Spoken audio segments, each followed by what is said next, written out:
we expected the variance of the error term to be constant. That was known as homoskedasticity or homoskedastic error. That is a good thing. Heteroskedasticity is then a violation because now we are saying that we've got a non-constant variance of the error term. Now, this heteroskedasticity business actually comes in two flavors. There is one called unconditional, which is a violation, but the variance does not depend on the value of x, and therefore it doesn't actually cause any biases in our regression. So it can sort of be ignored. That's why I don't even have it on the slide. I'm just going to mention it in passing. So be aware, unconditional heteroskedasticity is a violation, but it's not a problem. The one we need to worry about, and so we're going to use the red color here, is the conditional one. So not only do we have a non-constant variance of the error, but this variance is now conditional on the value of x. And actually, let me show you what this would look like.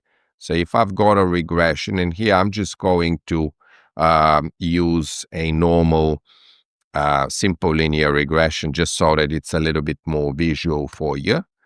Well, at low values of x, let's say the observations are nicely clustered around the regression line, but as the value of x increases, you're going to find that the observations are more spread out. So you can see A, the variance of the error is non-constant, check. So we've got heteroskedasticity, that's a violation.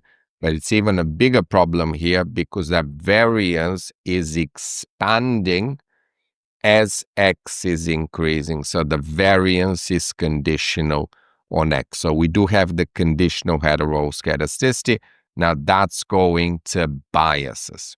Now, what does statistical theory state about this? Well, statistical theory states that the coefficients, so we mean here the slope coefficients, are not affected. So we're going to use green color here to show you that, yeah, good news that these guys are not affected. They continue to be unbiased and consistent. So you might come across these words. The word unbiased means that the estimated value of the slope correctly predicts the actual value, the true value of the slope. So it's a good predictor. Yeah, it's not predicting incorrectly. That's unbiased. And then you got another word called consistent.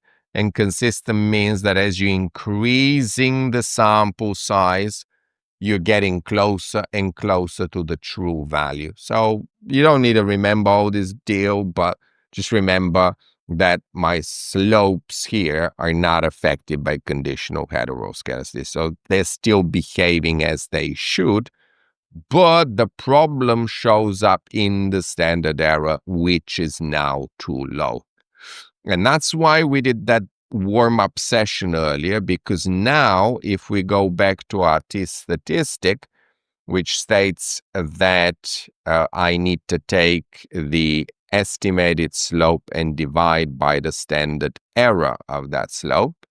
Now, what I can say here is that the slope is not affected, so it's neither inflated nor deflated, by my standard errors, guys, are lower than they should have been in the absence of this conditional heteroskedasticity problem. So you take the same value, I divide it by a smaller standard error, well, that's inflating your t-statistic. So if your t-stat is too high, now remember, what was my null hypothesis?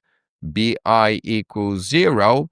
If I have a t-stat that's too high, that's going to lead me to rejecting the null hypothesis even when the null hypothesis is true.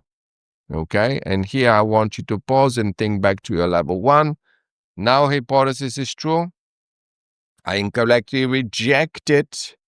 That's a type 1 error, okay? So what you might see is when you've got conditional heteroskedasticity, your slopes start to appear falsely significant, yeah? So even though the true value of the slope may be 0, you're getting these inflated t-statistics, and you think you found a relationship when in fact that relationship is probably hiding one of those model misspecifications, such as omitted variable bias,